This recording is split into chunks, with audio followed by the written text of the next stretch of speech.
Ovaj čovjek je bio jedan od najboljih fudbalera sveta i današnje emisije posvećene njemu je Armando Maradona. Neki ga smatraju da je bio najbolji fudbaler, neki najgori, ali jedno je sigurno, da je on obeležio jednu epohu istorije fudbala i da je bio veliki srpski prijatelj. Kao što možemo vidjeti, Srbi i Srbija su se odužili njemu ovim muralom u ulici Strahinjića Bana u Beogradu na Balčanu. Uživajte u ovoj emisiji, dragi gledalci. Veliki pozdrav! Bio je to 30. oktobar 1960. godine. U bolnici Ivita u Lanusu na svet dolazi dečak koji će promeniti istoriju fudbala, Diego Armando Maradona. 5. od 8 dece, prvi sin, nada porodice da će jednog dana biti bolje. Porodica Maradona nije bila sa tog mesta, poticali su iz Eskine, iz provincije Corrientes, ljudi sa reke, radnici, borci, ali siromaštvo ih je gurnulo u Villa Fiorito, jedan od najsiromašnijih kvartova južnog dela Buenos Airesa. U kući nisu imali tekuću vodu, struja je često nestajala, kada bi kiša padala, zemlja postaje blato i u sobi i napolju. Mama Dalma Salvadora, zvana Tota, pravila je da večera bude dovoljna i kad hrane gotovo da nema, a njegov otac, Don Diego, radio je po 12 sati dnevno na reci i u fabrikama, da bi porodica preživala. Sve što su imali bili su dostojanstvo i vera da može bolje. Jedina igračka koju maleni Diego dobio na 3. rođendan bila je fudbalska lopta, poklon njegovog ujaka. Od tog dana lopta postaje produžetak njegovog tela. Kad nema prave lopte, igra se sa grejpfrutom. Kad nema grejpfruta, sa smotanom krpom. Kad nema ni krpe, dovoljan je kamen, mašta i glad za pobedom. Na prašnjavom terenu zvanom 7 terena među rupama, staklom i prljavštinom, genij je učio kako da preživi. Ako izgubiš loptu, gubiš čast. Ako se plašiš, gaze te. Ako želiš da pobediš, driblaj ko život. Taj teren postaje njegov prvi hram. Maradona je uvek isticao, bili smo siromašni, ali nismo bili nesrećni. Sestre Ana Maria, Rita Kitty, Elsa Lili, Maria Rosa Mary, Claudia Kali i braća Raul i Ugo, kasnije također fudbaleri, bili su njegov svet. Kada bi Diego igrao na ulici, sva deca su se okupljala oko njega. On je bio njihov superheroj, iako je bio najmanji u društvu. Sa 8 godina, otac ga vodi na probu u Argentinos Juniors. Trener Francisco Cornejo se i dan danas citira kada priča o tom trenutku. Video sam starijeg dečaka zatvorenog među klincima. Onda sam shvatio, to je najmanji. I taj najmanji igra kao čovjek iz druge dimenzije. Ubrzo postaje vođa dečačkog tima Los Cebollitas, Maja Lukovice. Osvajaju sve, 136 mečeva bez poraza. Čudo je dobilo ime Maradona. Kada je imao samo 10 godina, prvi put se pojavio u novinama, kako su mu ime napisali pogrešno, Caradona. U 11. godini već zabavlja publiku na poluvremenima, utakmice primere, pravi salta sa loptom, cirkuske trikove, levica kao magija. Postaje gost najveće TV emisije, Sabados Circulares. Milioni Argentinaca vide lice deteta koji će ih jednog dana učiniti besmrtnim. Zašto je Maradona postao Maradona? Jer je glad bio njegov trener, siromaštvo prvi protivnik, porodica najveći navijač, a fudbal jedina prilika. Dok druga deca sanjaju, on je od samog početka morao da pobeđuje. Iz Villa Fiorita, tamo gdje mnogi ne prežive, rodio se bog fudbala. Diego je izrastao u svetu gdje se fudbal igrao zbog ljubavi i gladi, bukvalno. Deca iz Ville Fiorito nisu imala mnogo, imali su loptu i nekog klinca sa magijom u nogama. Dok su stari igrali za hleb, mali Diego igrao za snove. Otac mu radi 2 posla, majka krije da je gladna. Žvaćem žvaku, ne jede mi se, a zapravo želi da deca pojedu zadnji komad hleba. I u takvoj kući rađa se najveća zvezda svetskog fudbala. Sa 15 godina već je bio tema svih razgovora, ali da bi fudbal od njega napravio muškarca, odmah ga ošamari. 5 utakmica suspenzije u juniorskoj ligi. Sudiji nije trebalo da mu gleda u oči da zna ko je gazda terena. Ja sam navikao da previše pričam, izbacio me posle utakmice. Prisjećao se uz osmeh. A onda 20. oktobar 1976. Argentinos protiv Taljeresa. Trener Juan Carlos Montes mu u poluvremenu kaže: Diego, uđi, pokaži im ko si i molim te, jednu kroz noge za publiku. Drugo poluvreme počinje, Diego ulazi sa brojem 16. Prva lopta, prva sekunda, kroz noge igraču. Cabrera iz Taljeresa ostaje u mestu. Publika skače, komentatori ne znaju ko je taj klinac. Ali ipak su znali da je došao neko poseban. Kasnije je govorio: tada sam nebo dotakao rukama. Za to popodne dobio je par novaca za prevoz kući, ali je poneo nešto vrednije. Glas ceo grada iza sebe. 14. novembar 1976. Njegova prva 2 gola San Lorenzo. Njegova majka krije suze. Otac s ponosom gleda kako se njihov san ostvaruje. To su jedina 2 gola te godine, ali niko nije sumnjao šta dolazi. Već naredne godine čudo se zahuktava, 49 utakmica, 19 golova. Priča se da je protiv Hurakana dao gol sa pola terena, sve ih driblajući. Nažalost, nije snimljeno. Legenda bez traga, baš kako se mitovi rađaju. Decembar, prvi crveni karton. Nije mu se sviđala nepravda ni tada. Mundijal 78. Argentina domaćin, ceo narod u transu. Maradona na listi predodređenih. Novine ga već slikaju kao novog Diega iz komšiluka. A onda 19. maj. Diego nije pozvan. Premlad, još projekt. On nije bio projekt, on je umetnik. Oči mu se pune suzama, ali ponos ne da glas pukne. Poštujem odluku, on je trener, ali mene bolela je duša. Dan kasnije ode i razbije čakaritu, 2 gola izborio penal. Publika zna, greška istorije. 79. na 80. Argentina dobija kralja bez krune. Svaka utakmica kao festival, tribine pune samo da vide klinca kako radi nemoguće. Postaje najbolji strelac Argentine 5 sezona uzastopno. Rekord koji niko neće ponoviti. Mediji su ludeli, navijači ga nosili kući. Evropa vrištala: dajte nam ga odmah. On: ne žurim. Argentina je moj dom i hoću da osvetlim obraz na svetskom prvenstvu. Godina 1980. Meč protiv Boke. Golman Hugo Gatti priča novinarima: Maradona je dobar, ali mediji ga pumpaju, on je jedan mali debeljko. Diego to čuje, a tada nije bilo društvenih mreža i nije bilo polemike. Samo izlazi na teren i daje 4 gola. Nema šta se doda, osveta može da bude prelepa kada je radi umetnik. A onda pregovori sa Bokom, klub koji je njegovo detinjstvo, ulica, energija naroda, ali Boka nema para. Rešenje, dogovor u stanovima. Najluđi transfer u istoriji Argentine. 20. februar 81. potpis, 21. februar debi, ponovo protiv Taljeresa, ponovo show, 4-1 Boka pobeđuje, 2 gola s povredom, jer ljubav ne čeka. 22. april 81. bombonjera gori, River se raspada dok Diego pleše.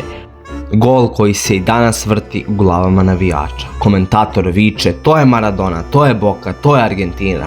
Titula koja je bila pesma naroda. Boka osvaja Metropolitano 81.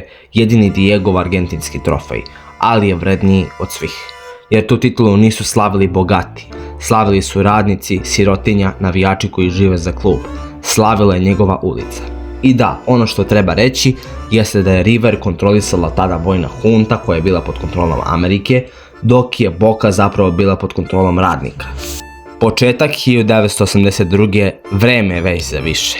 Diego je prerastao i Boku i Argentinu. Odlazi u Evropu, 40 utakmica, 28 golova, ali brojke nisu priča. Priča je ono što ostaje zauvek i zato svaka kuća u Buenos Airesu ima sliku Maradone. Ne zato što je bio fudbaler, već zato što je bio njihov. Posle mundijala 1982. godine u Španiji, Diego Armando Maradona dolazi u Barcelonu kao najskuplji fudbaler na svetu. 5 miliona funti, svetski rekord. Očekivanja su bila ogromna naravno. Barcelona nije dovela samo igrača, dovela je Mesiju fudbala, čoveka koji treba da vrati slavu, titule i nadmoć nad Real Madridom. I Maradona nije bio neuspešan, ali nije bio ni ono što su svi očekivali. U sezoni 1982. na 83. pod vojstvom Cezara Luisa Menotija, Barcelona osvaja kup kralja i kup lige, oba puta pobedivši Real Madrid, a Maradona Maradona ispisuje istoriju. Na Santiago Bernabeu, dribling, prazna mreža pa pauza, čekanje, poniženje, gol i aplauz navijača Reala. Nezapamćeno, pre njega to niko nije doživeo, posle njega skoro niko. To je bio Maradona u Barceloni, genije koji je blistao u trenucima, ali nikada nije postao simbol epohe, jer Barcelona nije bila Napoli, a Maradona nije bio čovjek za disciplinu, kancelarije i predsjednike. A onda se on razboleo, hepatitis, pa onda lom noge, pa divljački start Antonija Goigoche, kasapina iz Bilbao, pa 3 mjeseca pauze, 3 mjeseca sumnje, 3 mjeseca u kojima Barcelona uči da je Maradona ranjiv. A kada se vratio više ništa nije bilo isto. Diego nikada nije bio igrač sistema, Barcelona tog vremena bila je klub sistema, politike i uprave. Ipak u toj epizodi iz Barcelone postoji jedan trenutak koji je čist fudbal, bez politike, bez interesa. 20. oktobar 1982. godine, Maracana, Crvena zvezda Barcelona. Maradona daje gol, pa daje još jedan. Drugi, lopta leti više od 40 metara, savršeni lob preko Aleksandra Dike Stojanovića. Gol koji ne vređa, nego oduševljava. Skoro 90.000 zvezdaša ustaje i aplaudira. Ne protivniku, već geniju. Sam Maradona je kasnije govorio da taj aplauz nikada nije zaboravio i nije morao da izmišlja, jer samo najveći dobijaju poštovanje i od onih protiv kojih igraju. Finale Kupa 84. godine protiv Athletic Bilbao nije bio poraz samo rezultatom, bio je to kraj jedne priče, provokacije i uvrede, startovi na granici loma karijere i Maradona puca, udara glavom, laktom, koleno, masovna tuča pred kraljem Španije i cijelom nacijom. Tu, na tom terenu, Barcelona shvata ono što je dugo znala. Diego je prevelik da bi se kontrolisao. I Diego shvata isto da Barcelona nije mesto gdje će postati legenda. Za 2 sezone, 38 golova na 58 utakmica, trofeji, magija, aplauzi, ali i povrede, haos, sukobi i razočaranje. Maradona nije otišao iz Barcelone kao kralj, već kao problem koji treba rešiti. Ne slomljen, ali potrošen. Barcelona je za Maradonu bila promašena ljubav, previše pravila za njega, previše njega za njih. Prava priča je tek čekala, tamo gdje će ga voljeti čak i kada greši, tamo gdje će biti više od fudbalera, u Napoliju. Napulj nije samo grad, Napulj je sudbina koju ne biraš. Decenijama je Napulj bio simbol svega što Italija ne želi da vidi u ogledalu. Siromaštvo, haos, kriminal, prljave ulice i ljudi koji žive od danas do sutra. Sever je imao fabrike, novac, banke i titule. Jug je ipak imao ulice, crkve, porodicu, veru i na kraju bes. Napulj je bio prezren i ismevan. Afrika i Italije govorili su. Grad koji služi samo kao rezervoar radne snage i podsmeha. Ali taj grad je imao nešto što sever nikada nije razumeo. Ponos koji ne može da se kupi. Fudbalski klub Napoli bio je taj ponos u dresu. Osnovan 1926. godine, bez trofeja, bez evropske istorije, bez ikakvog autoriteta. Klub koji je postojao, ali nije pobeđivao. Navijalo se za njega ne zato što je bio veliki, već zato što je bio jedini. Kada bi došli Juventus, Milan ili Inter, ishod se zna unapred. Tako je bilo sve dok se nije pojavio jedan čovjek. Sredinom 80-ih predsjednik Napolija, Corrado Ferliano, izgovorio je rečenicu zbog koje su mu se smejali u lice: dovešćemo Maradonu. Ne dobrog igrača, ne zvezdu u usponu, već najboljeg fudbalera na svetu. Diego Armando Maradona imao je 23 godine. Iza sebe Barcelonu, 2 teške povrede, medijski linč, tuču na finalu Kupa kralja i osjećaj da ga Evropa tretira kao robu. Bio je genije, ali i problem. Barcelona je željela da ga se reši. Napoli u tome video sudbinu. Nije ga ubedio novac, ubedila ga je ideja. Rekli su mu: ovdje nećeš biti jedan od mnogih, ovdje ćeš biti sve, ovdje ćeš biti Bog. A onda je u priču ušao narod, pisma, poruke, molbe, obećanje bezuslovne ljubavi. Napulj mu je obećao ono što mu je cijelog života nedostajalo, pripadnost. Jul 1984. Stadion San Paolo. Preko 70.000 ljudi došlo je da pozdravi čoveka koji još nije odigrao ni minut za klub. Nosili su ikone, plakali, klečali kao da čekaju Mesiju. Maradona je stajao na centru terena, vidno zbunjen i uplašen. Kasnije priznao: tada sam shvatio da ovdje ne igram fudbal, ovdje nosim sudbinu. To nije bio transfer, to je bio zavet. Od 84. do 91. Napoli nije igrao fudbal, Napoli je vodio rat. Svako gostovanje na severu bilo je politički čin, svako suđenje borba, svaka pobjeda osveta. Maradona je nosio klub na leđima, golovi slobodnjaka, driblizi koji ponižavaju sisteme, pobjede koje menjaju istoriju. Serija A 1986. na 87. Kup Italije, Kup UEFA 1989. Prvi evropski trofej kluba. Serija A 1989. 90. Napoli je pobedio Juventus, Milan, Inter, ali pre svega je pobedio kompleks niže vrednosti. Jug je pobedio sever, siromašni su pobedili moćne. Napolitanci su Maradonu branili od svega, od medija, od federacije, od države. On nije bio njihov fudbaler, on je bio njihov glas. Kada bi zakasnio, opravdavali su ga. Kada bi bio viđen noću, ćutali su. Kada bi pogrešio, štitili su ga. Jer je bio jedan od njih, sa manama, sa gresima, sa bolom. Ali Napulj ima i onu drugu, mračniju stranu. Camorra je bila svuda. Ljudi bliski mafiji obezbeđivali su mu zaštitu, tišinu, lažne prijatelji i drogu. Kokain nije bio raskoš, bio je bekstvo. Od pritiska, od očekivanja, od toga da bude Bog svaki dan. Sam Maradona je kasnije rekao: davali su mi drogu da bih izdržao, a onda su me zbog toga kaznili. U Italiji mu se rodio vanbračni sin, godinama ga nije priznavao, nije bio spreman, nije bio čovjek kakav je morao biti. To je jedna od najvećih mrlja njegovog života. Kasnije ga je priznao, pokajao se, izgradio odnos, ali vreme se ne vraća. Svetsko prvenstvo u Italiji, polufinale Italija-Argentina. Igra se baš u Napolju. Maradona poziva Napolitance da navijaju za Argentinu, jer Italija voli Napulj samo kada joj treba. Italija mu to nije oprostila. Od tog trenutka postaje meta. 91. godina, pozitivan doping test, kokain, suspenzija 15 mjeseci. Napoli ga nije prodao, Napoli ga nije izbacio, ali ga nije ni zaštitio. Pod pritiskom države, federacije i medija, priča se ugasila. Bez oproštene utakmice, bez govora, bez slavlja. Samo umor. Danas stadion nosi njegovo ime. Murali su na svakom ćošku. Njegov lik stoji pored svetaca. U Napolju Maradona nikada nije otišao. Nije bio savršen, nije bio uzoran, ali je bio njihov.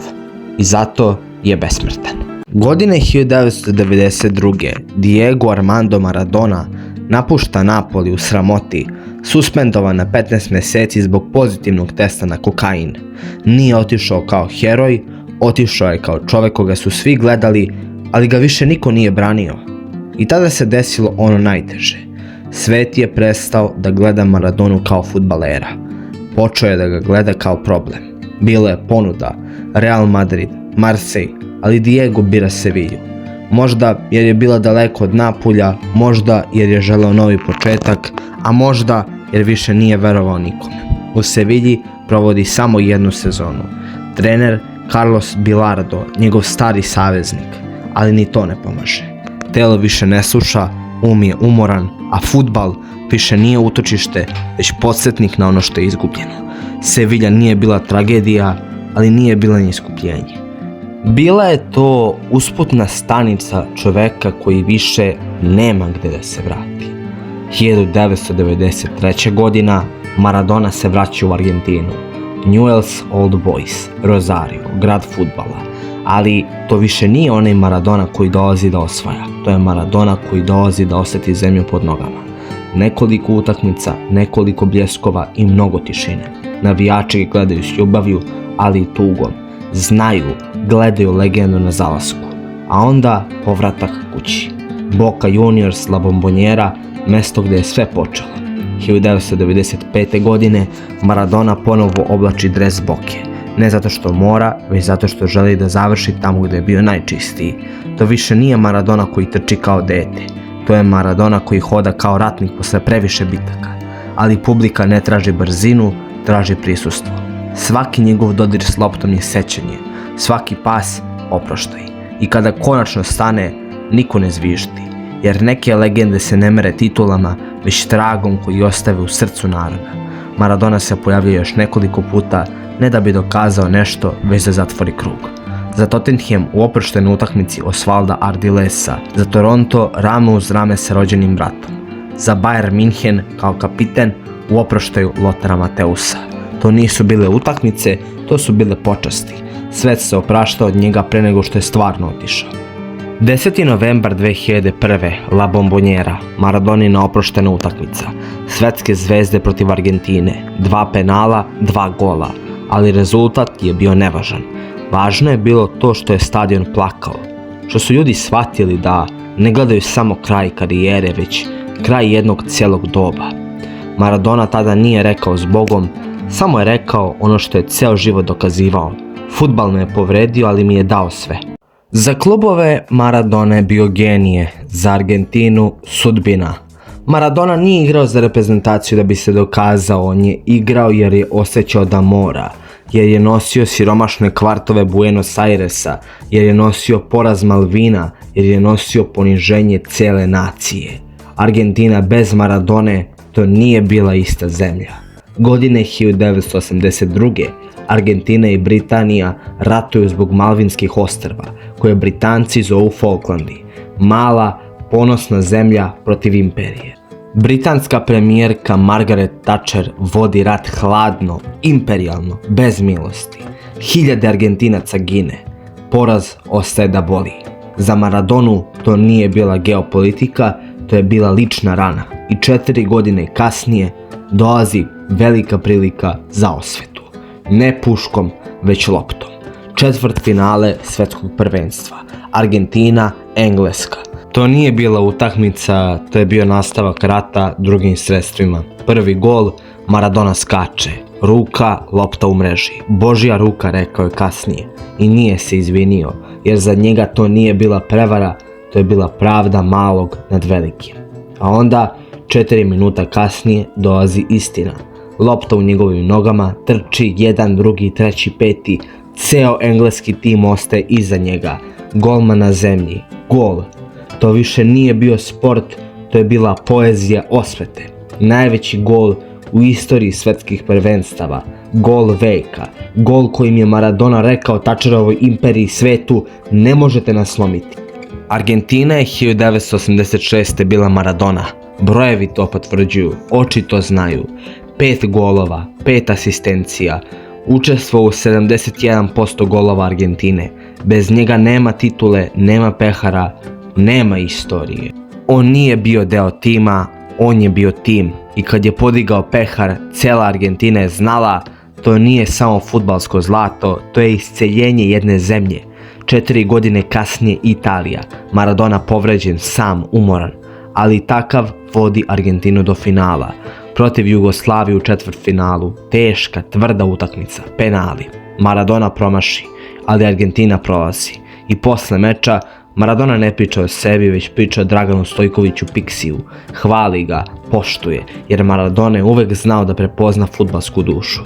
U finalu gube od Nemačke, penal u završnici. Maradona plače, ne kao igrač, već kao čovek koji osjeća da mu svet ponovo nešto otima. I onda Amerika 1994. Maradona se vraća, gol protiv Grčke, pogled u kameru, vrisak, oči pune vatre. To je bio Maradona koji prkosi svima. Ali onda doping kontrola, efedrin, izvode ga sa terena, ne povređenog, ne poraženog, već izbačenog, kao kriminalca. To je bila slika kraja, od Božje ruke do ruku FIFA koje ga odvode. Od heroja nacije do problema koji treba ukloniti. Argentina bez njega ispada brzo, kao da je neko ugasio svetlo. Maradona je za Argentinu bio više od kapitena, bio je glas siromašnih, bio je osveta poniženih, bio je nada da jedan čovjek može promijeniti istoriju. Podizao je pehare, ali još više podizao je narod. I zato, bez obzira na greške, padove, drogu, haos, jedna istina ostaje nepromenjena. Da nije bilo Maradone, Argentina ne bi bila svjetski prvak, i to je sigurno. Neki ljudi su rođeni da igraju, neki da vode, a Maradona je bio rođen da inspiriše. Ali fudbalski svet ne traži inspiraciju, traži poslušnost, taktiku, mir, kontrolu. A Maradona nikada nije bio miran, nikada nije bio kontrolisan. Njegova trenerska priča počinje tamo gdje je život počeo, u Argentini, Mandiju, Racing klub, mali klubovi, veliki problemi, bez novca, bez vremena i bez strpljenja. Rezultata gotovo da nije bilo, ali niko tada nije želeo da vidi da Maradona još uvijek traži sebe ne kao zvezdu, već kao autoritet bez lopte u nogama. Argentina nikada ne prašta svojim bogovima kada padnu. 2011. godine Dubai, Al Wasl, Maradona dolazi kao atrakcija, kao ime, kao legenda. Ali iz reflektora isto kao i uvek, sukobi, haos, očekivanja bez osnove. Otpušten posle samo godinu dana. Ni tamo nije bio problem rezultat, problem je bio što Maradona nikada nije bio marketinška figura. On je uvek bio istina, a istina često smeta. U Deportivo Riestri je duhovni vođa, kao i da su sami znali. Maradona više ne može da vodi trening, ali može da probudi dušu. U Fuja i Rahu pokušaj povratka, nema promocije, odlazi. U Belorusiji Dinamo Brest, predsjednik kluba, politička igra. Još jedan svet u kojem se ne snalazi, jer Maradona nije bio za kancelarije, on je bio za svlačionice, suze, zagrljaje i vatru. Dorados de Sinaloa, druga liga, ali Maradona ponovo živ, grli igrače, plače, vrišti, pobeđuje, gubi, diše fudbal. Ne uspeva da uvede klub u prvu ligu, zdravlje ga izdaje i odlazi tiho. 2019. Gimnazija de la Plata. Maradona se vraća kući, ne u veliki klub, već u klub koji tone. Dolazi ne da pobedi, nego da spasi. Meša se u politiku kluba, insistira na jedinstvu. Bori se kao da mu život zavisi od toga. Rezultati loši, ali publika dolazi zbog njega i klub mu produžava ugovor. A onda, 2020. Maradona umire na dužnost. Umire kao trener, na klupi i u borbi. A sada reprezentacija. 2008. Maradona postaje selektor Argentine. Nije izabran zbog diplome, izabran je jer je bio Argentina. Pobede pa katastrofa u Boliviji 6-1, kvalifikacije na ivici, mediji ga razapinju. Ali Maradona vodi Argentinu na Mundijal 2010. Psuje novinare, kažnjen, ali ne ćuti. Na svjetskom prvenstvu grupa savršena. Nigerija, Južna Koreja i Grčka, a onda Nemačka 4:0. Kraj, ne samo turnira, već sna. Savez mu obećava novi ugovor pa ga izdaje. Bilardo, Grondona, sistem. Maradona odlazi povređen, besan i slomljen. Ne kao loš trener, već kao čovjek koji nikada nije imao zaštitu. Maradona kao trener nije bio uspešan, ali nije bio ni prevarant. Bio je ono što je uvek bio, previše iskren za lažan svet fudbala. Svet je znao kako da iskoristi Maradonu kao igrača, ali nikada nije znao kako da sačuva Maradonu kao čoveka i zato je kao trener umro na klupi. Droga Maradoni nije bila stil života, droga je bila bolest. Sam je govorio, ja sam narkoman koji se svakog dana bori sa sobom. I tu nema romantike, kokain mu je uzeo disciplinu, uzeo mu je mir, uzeo mu je porodicu, telo, dostojanstvo. Bio je sposoban da osvoji svet, ali ne i da ustane po čašu vode za ćerku. Taj trenutak ga je proganjao, jer tada je shvatio da je genije izgubio kontrolu nad životom. Maradona je inače poznavao Pabla Escobara i to nije mit, to je mračna istina tog vremena. Kolumbijski narkobosovi, mafija, novac, zaštita, fudbal i kriminal isprepleteni. To ne umanjuje Maradonin talent, ali pokazuje koliko je bio nezaštićen, lak plen, okružen ljudima koji su koristili njegovu slavu. I tu mora da stoji kritika, Maradona je znao s kim se druži i platio je cenu, i to veliku. Njegova porodica je platila najskuplju cenu, brak sa Claudiom Villafañe, on ljubavi, ali i izdaja, haosa, razvoda. Ćerke Dalma i Đanina, njegova slabost i najveća krivica. Kasnije priznanje o drugoj deci, tužbe, nasledstvo, haos. Maradona je znao da voli, ali nije znao da bude stabilan. I to je tragedija čoveka koji je mogao sve osim mira. Kokain, alkohol, srčani udari, hepatitis, bolnice, rehabilitacije. 2000. jedva preživeo, 2001. srce skoro staje. Visio je o koncu, govorili su lekari. Godinama na Kubi, na lečenju, gojaznost, operacija želuca, borba koja nikada nije prestala. I sam je rekao, znaš kakav sam igrač mogao da budem da nisam uzimao drogu. To je rečenica koja ubija. Maradona nikada nije krio na kojoj je strani. Fidel Castro mu je bio drugi otac, tetovaža na nozi. Kuba mu je spasla život, bar na neko vreme. Hugo Chavez brat, bolivarska revolucija, otvoreni antiimperializam, tetovaže Che Guevare, Fidela, javni govori i protesti protiv Amerike. Možemo da se slažemo ili ne, ali Maradona nikada nije bio licemer, govorio ono što je mislio i stajao iza toga. Također, Maradona je imao posebno mesto u srcu za Srbiju i mi to posebno cenimo. 82. Marakana zvezda, aplauz koji nikada nije zaboravio. 2005. godine dolazak u Srbiju, Emir Kusturica, Nele Karajlić, dokumentarac Maradona by Kusturica, priče, noći, muzika, politika. Nele ga je opisao kao toplog i iskrenog čoveka, simbol trećeg sveta, pobune i nacionalnog ponosa. U Srbiji Maradona nije bio problem, bio je prijatelj. I na kraju ono najteže. Maradona nikada nije dobio pravo oproštenu utakmicu, ni od Barcelone, ni od Napolija, ni od reprezentacije.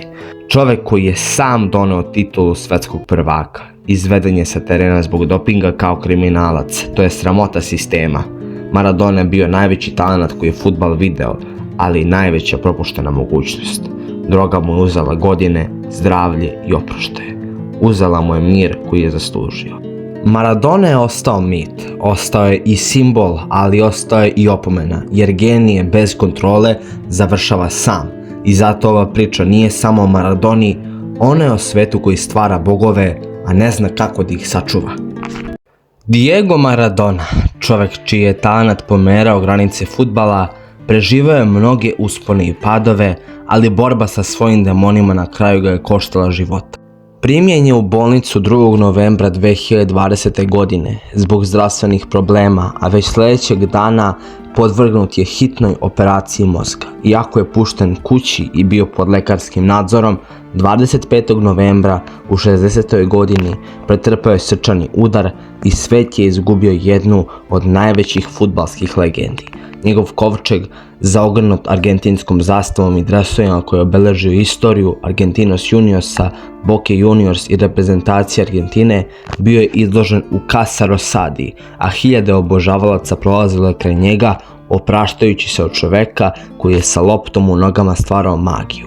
26. novembra održana je privatna sahrana, a Maradona je počivao pored svojih roditelja. Velika je tragedija što je droga i lične borbe odnela njegovu snagu i ograničila život koji je mogao biti još sjajniji. Da nije bilo toga, svet bi video još većeg fudbalera. Ipak Maradona živi kroz sećanje na njegov neverovatan talent, nezaboravne golove i magiju koju je ostavio na terenu. Magiju koja će večito živjeti u srcima svih ljubitelja fudbala. Hvala na pažnji, dragi gledaoci. Sportski pozdrav!